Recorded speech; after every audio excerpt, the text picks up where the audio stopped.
Hello friends, welcome back to family. Class 12 semester 4 এর যে গুরুত্বপূর্ণ প্রশ্ন নিয়ে তোমাদের ভিতরে আলোচনা চলছে, এই আলোচনার আজকে সবথেকে গুরুত্বপূর্ণ প্রশ্ন ইউনিট 6 থেকে আমরা আলোচনা করব। পূর্ণিমা মণ্ডল বুনুর রিকোয়েস্টে এই ভিডিওটা করা। হ্যাঁ, শুধু পূর্ণিমা মণ্ডলের জন্য না, প্রত্যেক 12 পরীক্ষার্থীর জন্য এই ভিডিওটা। যারা যারা এখনো পর্যন্ত আমাদের ইউনিট 6 এর অন্য ভিডিওগুলো দেখোনি বা আমাদের সাজেশনটা দেখোনি, তারা অবশ্যই সাজেশনটা দেখে নাও, তাহলে তাদের বুঝতে আরো বেশি সুবিধা হবে তোমার পরীক্ষার জন্য কোন কোন প্রশ্নগুলো সব থেকে গুরুত্বপূর্ণ।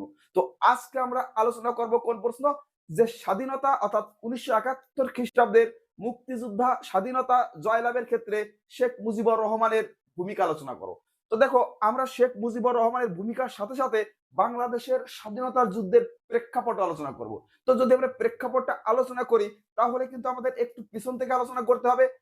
আর যে প্রশ্নটা অর্থাৎ মুজিবুর রহমানের ভূমিকা, এই দুটো প্রশ্নই আমি একসাথে কভার করার চেষ্টা করছি।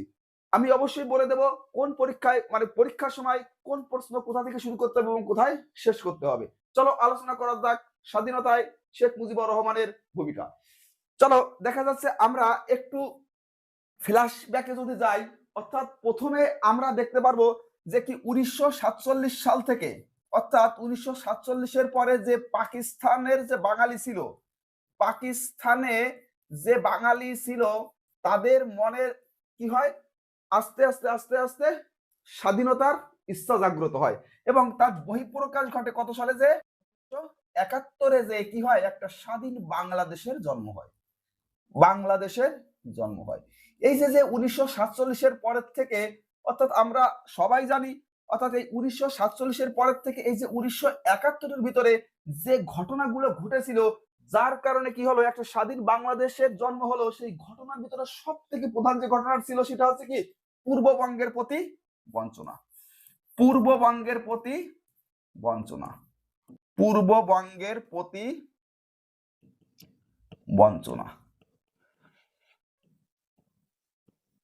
দেখো, আমরা জানি যে পাকিস্তানের একটা ছিল কি পূর্ব পাকিস্তান এবং অন্যদিকে ছিল কি পশ্চিম পাকিস্তান।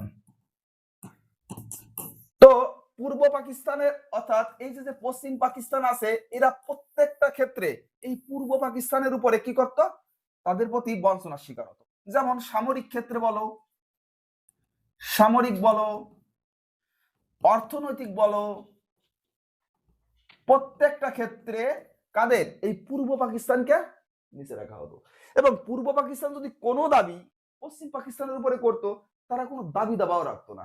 তো এর থেকে এই যে পূর্ব পাকিস্তান মানুষের উপর আস্তে আস্তে, অর্থাৎ পূর্ব পাকিস্তান মানুষের আস্তে আস্তে পশ্চিম পাকিস্তানের মানুষের উপর কি তৈরি হয়, ক্ষোভ সৃষ্টি হয়। আর এই ক্ষোভের থেকেই আস্তে আস্তে আস্তে আস্তে কি হয়, যুদ্ধের দিকে অগ্রসর হয়। দেখো, নেক্সট যে গুরুত্বপূর্ণ পয়েন্ট ছিল সেটা ছিল কি ভাষা আন্দোলন। কি ভাষা আন্দোলন। তো ভাষা আন্দোলনের ক্ষেত্রে আমরা যদি দেখি, তাহলে দেখো পূর্ব পাকিস্তান অর্থাৎ এখন বাংলাদেশ, তাহলে এইখানে অর্থাৎ 98%-এর বেশি মানুষ কথা বলতো বাংলা ভাষায় এবং সমগ্র পাকিস্তানে বা পশ্চিম পাকিস্তানে কথা বলতো প্রায় 56%-এরও বেশি মানুষ বাংলা ভাষায়। তাহলে তোমার মত অনুযায়ী এই পাকিস্তানের রাষ্ট্রভাষা কি হওয়া উচিত ছিল? অবশ্যই বাংলা হওয়া উচিত ছিল, কিন্তু না, জিন্নাহ সে বলেছে কি পাকিস্তানের রাষ্ট্রভাষা হবে উর্দু।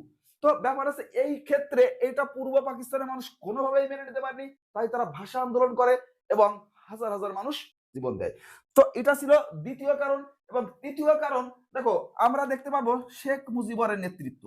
তৃতীয় ক্ষেত্রে আমরা কি রাখবো, শেখ মুজিবুরের নেতৃত্ব। শেখ মুজিবুরের নেতৃত্ব।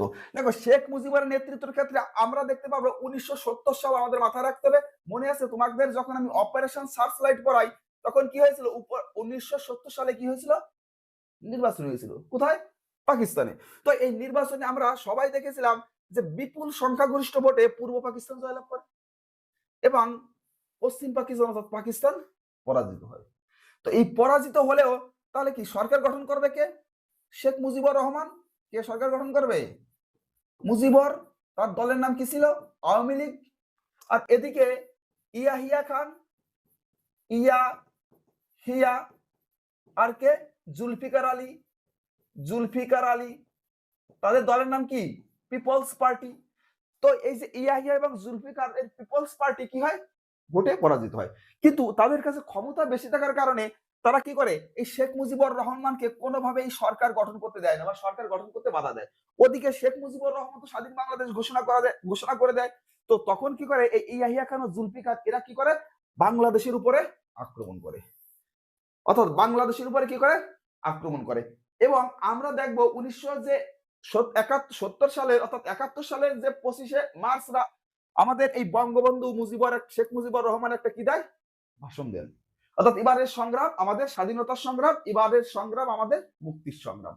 তো আমরা তারপরে দেখতে পারবো কি যে 4 দাগ গণহত্যা।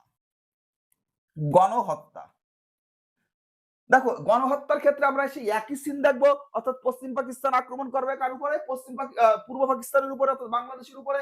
তখন তারা হেলিকপ্টার নিয়ে, বোমা বারুদ নিয়ে কি করে, আমাদের এই পূর্ব পাকিস্তানের উপরে ঝাঁপিয়ে পড়ে। কার উপরে ঝাঁপিয়ে পড়ে, পূর্ব পাকিস্তানের উপরে। দেখো পূর্ব পাকিস্তানের উপরে ঝাঁপিয়ে পড়ে তারা কি করে, হাজার হাজার মানুষকে, নিরস্ত্র মানুষকে হত্যা করে, হাজার হাজার মানুষকে কি করে, হত্যা করে, এবং বোনদের কি করে, মা বোনদের। দেখো এই হত্যা লীলা চালায় কারা, আমাদের এই পশ্চিম পাকিস্তান। কার উপরে, পূর্ব পাকিস্তানের উপরে। দেখো তারপরে আমরা দেখতে পারবো কি, স্বাধীন বাংলাদেশের উত্থান বা জন্ম। অর্থাৎ স্বাধীন বাংলাদেশের জন্মের ক্ষেত্রে আমরা কি দেখতে পাবো, অর্থাৎ দেখো এই একটা জায়গায় আমরা কতগুলো প্রশ্ন পাচ্ছি। আমরা কি পড়েছি, অপারেশন সার্চলাইট। আমরা কি পড়েছি, স্বাধীন বাংলাদেশকে স্বাধীন করার জন্য ইন্দিরা গান্ধীর ভূমিকা। আমরা কি পড়েছি, শেখ মুজিবুর রহমানের ভূমিকা। দেখো প্রত্যেকটা প্রশ্নই কিন্তু চলে আসলো আমাদের মুক্তিযুদ্ধের প্রেক্ষাপট আলোচনা করতেছে। তো সেক্ষেত্রে দেখো স্বাধীন বাংলাদেশের জন্ম কি করে হয়, আমরা সবাই জানি যে যখন ইয়াহিয়া খান বা জুলফিকার আলী অর্থাৎ পশ্চিম পাকিস্তান যখন পূর্ব পাকিস্তানের উপরে কি করে এই গণহত্যা চালায় এবং ধর্ষণ চালায়, তখন এটা আমাদের শ্রীমতী ইন্দিরা গান্ধী কি করতে পারে না, মেনে নিতে পারে না। তখন সে কি করে, আমরা সবাই জানি যে এই দেশ, ওই বাংলাদেশ থেকে যে সমস্ত মানুষ আমাদের ভারতবর্ষে আসে তাদেরকে কি দেয়, উদ্বাস্তু সমস্যা সমাধান করেন এবং তাদেরকে আশ্রয় দেয়। এবং আমাদের যে ইন্দিরা গান্ধী ছিল তিনি কি করেন, বিভিন্ন আন্তর্জাতিক সমর্থনের মাধ্যমে এবং অর্থাৎ জাতিপুঞ্জকে আবেদনের মাধ্যমে, চিঠির মাধ্যমে এবং রাশিয়ার সমর্থনে কি করে, বাংলাদেশ অর্থাৎ পাকিস্তানের উপর আক্রমণ করে। আর বাংলাদেশকে কি করে, একটা স্বাধীন বাংলাদেশ হিসেবে বাংলাদেশের জন্ম দেয়। কোথায়, একটা নতুন মানচিত্রে স্থান পায়, কার নাম, বাংলাদেশের নাম। চলো এইটাই ছিল আমাদের, যদি তুমি বলতে পারো, স্বাধীন বাংলাদেশের উত্থান বা শেখ মুজিবুর রহমানের নেতৃত্ব। তো চলো দেখা যাক কি আছে লেখা, চলো তোমাদের জন্য। চলো দেখো, স্বাধীন বাংলাদেশের উত্থানে শেখ মুজিবুর রহমানের অবদান আলোচনা করো। দেখো সূচনা, পূর্ব পাকিস্তানের উপর পশ্চিম পাকিস্তানের বঞ্চনার পরিপ্রেক্ষিতে 1947 খ্রিস্টাব্দে পাকিস্তানের বাঙালিদের মনে তীব্র ক্ষোভ জমতে থাকে। এর পরিণতি হিসাবে 1971 খ্রিস্টাব্দে স্বাধীন বাংলাদেশের উত্থান হয়। এই 47টা দেখে অনেকের ভিতরে একটু ঘাবড়ে যেতে পারো। কি বলেছে দেখো, 1947 খ্রিস্টাব্দে পাকিস্তানে বাঙালিদের মনে, অর্থাৎ দেশ ভাগের পরে যে সমস্ত মানুষ বাঙালি ছিল তাদের মনে আস্তে আস্তে ক্ষোভ সৃষ্টি হয় কাদের প্রতি, পশ্চিম পাকিস্তানের প্রতি। তারপরে স্বাধীন বাংলাদেশ হয় কত সালে, 1971 খ্রিস্টাব্দে। দেখো স্বাধীন বাংলাদেশের উত্থানে মুজিবুর রহমান। দেখো এখান থেকে আমরা লিখবো পূর্ববঙ্গের প্রতি বঞ্চনা। আমরা একটু আগে আলোচনা করেছি পাকিস্তানের সৃষ্টির 3-4 বছরের পর থেকে পূর্ব পাকিস্তানের বাঙালিদের উপরে পশ্চিম পাকিস্তানরা তীব্র অর্থনৈতিক, একটু আগে দেখিয়েছি, বৈষম্য চাপিয়ে দেয়। সামরিক ক্ষেত্রে তাদের কোনো গুরুত্ব দেওয়া হয় না, রাজনৈতিক ক্ষেত্রে বঞ্চনার শিকার হতো এবং তাদের কোনো দাবি দাবার মূল্য দেওয়া হতো না, যার কারণে পূর্ব পাকিস্তানের মানুষদের মধ্যে তীব্র ক্ষোভ জন্ম নেয়। কত সময় লাগবে তোমার এটা মুখস্থ করতে, তাড়াতাড়ি করে দেখে নাও। চলো নেক্সট কি পয়েন্ট, দেখো নেক্সট পয়েন্ট, ভাষা আন্দোলন। সবাইকে আমরা বলেছি, এটাও আলোচনা করেছি। দেখো কত পার্সেন্ট মানুষ, 98.16% মানুষ, এবং পাকিস্তানে কত পার্সেন্ট, 56.40%। তার সত্ত্বেও কে, মোহাম্মদ আলী জিন্না কি বলেছিল, উর্দু হবে পাকিস্তানের রাষ্ট্রভাষা। এইটা কোনো সময় কি সম্ভব ছিল না, মেনে নেওয়া সম্ভব ছিল না, যার পরিপ্রেক্ষিতে কি হয়, আন্দোলন হয়। চলো নেক্সট যে পয়েন্ট আছে দেখো কি বলেছে, শেখ মুজিবুর রহমান নেতৃত্ব কি বলেছিলাম, 1970 সালে পাকিস্তানের প্রথম সাধারণ নির্বাচনে পূর্ব পাকিস্তানে কে, আওয়ামী লীগ ব্যাপক সংখ্যাগরিষ্ঠতা জয়লাভ করলেও পশ্চিম পাকিস্তান সরকার গঠনে বাধা দেয়। ফলস্বরূপ পূর্ব পাকিস্তানের জনগণ পশ্চিম পাকিস্তানের বিরুদ্ধে ক্ষোভ সৃষ্টি হয়।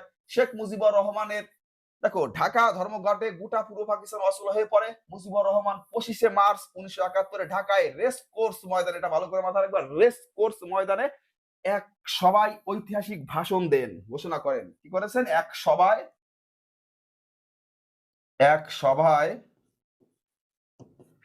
দেখো ঐতিহাসিক ঐতিহাসিক ভাষণে ঘোষণা করেন যে কি এবারের সংগ্রাম আমাদের মুক্তির সংগ্রাম, এবারের সংগ্রাম স্বাধীনতার সংগ্রাম।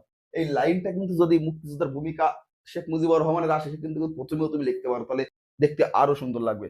দেখো তার ভাষণে পূর্ববঙ্গের গোটা বাঙালির মনে তীব্র উন্মেষ ঘটে। চলো নেক্সট 5 গণহত্যা। আমরা সবাই জানি, দেখো বালুচিস্তানের কসাই জেনারেল টেক্কা খানকে পূর্ব পাকিস্তানের গভর্নর করে ঢাকায় পাঠানো হয়। পূর্ব পাকিস্তানে প্রচুর অস্ত্র শস্ত্র ও গোলা বারুদ হয় এবং 25শে মার্চ রাতে পাক সামরিক বাহিনী বাঙালিদের উপরে ব্যাপক হত্যাকাণ্ড চালায়। এই হত্যা অভিযানের পোশাকেই নাম দেওয়া হয় অপারেশন সার্চলাইট। আরে কার কার সমস্যা ছিল অপারেশন সার্চলাইটে, দেখে আসো, ভিডিওটা অলরেডি সারা আছে হ্যালোটা পারছে। দেখো স্বাধীন বাংলাদেশের জন্ম 25শে মার্চ মধ্যরাতে এসে শেখ মুজিবুর রহমানকে গ্রেপ্তার করা হলেও এই আন্দোলন দমন করা যায়নি। স্বাধীনতা অর্জনের লক্ষ্যে পূর্ব পাকিস্তানের সাধারণ মানুষ ও মুক্তিবাহিনী 1971 খ্রিস্টাব্দে ব্যাপক আন্দোলন শুরু করে। ভারতের প্রধানমন্ত্রী শ্রীমতী ইন্দিরা গান্ধীর নেতৃত্বে ভারতীয় সেনা পূর্ববঙ্গের বাহিনীদের সাহায্য করলে কিছুদিনের মধ্যেই পরাজয় স্বীকার করে। ফলস্বরূপ 1971 খ্রিস্টাব্দে স্বাধীন বাংলাদেশের জন্ম। এখানে সহজ একটা ব্যাপার, 1971 খ্রিস্টাব্দে যখন আন্দোলন করে, অর্থাৎ পশ্চিম পাকিস্তান যখন পূর্ব পাকিস্তানের উপরে হামলা করে, আমাদের শ্রীমতী ইন্দিরা গান্ধী সহায়তা করে। সেই সহায়তায় কি হয়, একটা নতুন অর্থাৎ মানচিত্রে দেশের নাম স্থান পায়, তার নাম কি বাংলাদেশ। এটুকু লিখে দিলেও হবে যা বললাম। দেখো লাস্টে আছে কি উপসংহার। স্বাধীনতা লাভের পর বাংলাদেশের জাতির জনক বঙ্গবন্ধু শেখ মুজিবুর রহমান বাংলাদেশের রাষ্ট্রপতি নিযুক্ত হন এবং বাংলাদেশের রাষ্ট্রপতি শেখ মুজিবুর রহমান এবং ভারতের প্রধানমন্ত্রী ইন্দিরা গান্ধীর মধ্যে একটা আন্তরিক সুসম্পর্ক গড়ে ওঠে। আর গড়ে তো উঠবেই। একটা দেশের যে জন্ম দিয়েছে বা একটা দেশ তৈরি হতে বা জন্ম হতে যে সাহায্য করেছে, তার সাথে অবশ্যই সুসম্পর্ক তৈরি হবে। তো চলো দেখা যাক যদি আমাদের শেখ মুজিবুর রহমানের অবদান আসে, সেক্ষেত্রে কিন্তু আমরা দেখো এখান থেকে একটু একটু করে শুরু করব। অর্থাৎ এই যে পূর্ববঙ্গের প্রতি বঞ্চনা, এখান থেকে হালকা একটু নেব এবং মেইন আমরা যেখান থেকে টার্গেট করবো ভাষা আন্দোলন থেকে হালকা একটু নিব, এইখান থেকে শেখ মুজিবুরের নেতৃত্বটা শুরু করবো মেইন। অর্থাৎ এই শেখ মুজিবুর রহমানের নেতৃত্ব গঠন করে আমরা কি করব, যে দেখা যাচ্ছে কি যে আমাদের এই স্বাধীনতার গণহত্যাটা লিখবো, তারপরে স্বাধীন বাংলাদেশের জন্মটা লিখে ব্যাস উপসংহারটা লিখে দেবো। আর যদি প্রেক্ষাপট আসে প্রত্যেকটা থেকে একটু একটু লাগবো। আর তুমি যদি এই আমাদের মুক্তিযুদ্ধে মুজিবুর রহমানের গুরুত্বটা লেখো, সেটাও যদি তুমি প্রত্যেকটা একটু একটু করে লেখো, তাও তোমার কোনো সমস্যা নেই। তাহলে কেমন লাগলো তোমার ভিডিওটা অবশ্যই জানাবে। এবং তোমার যদি আরো কোনো রিকোয়েস্টের ভিডিও থাকে, প্রশ্ন থাকে, তাহলে অবশ্যই তুমি কমেন্টস বক্সে কমেন্টস করবে।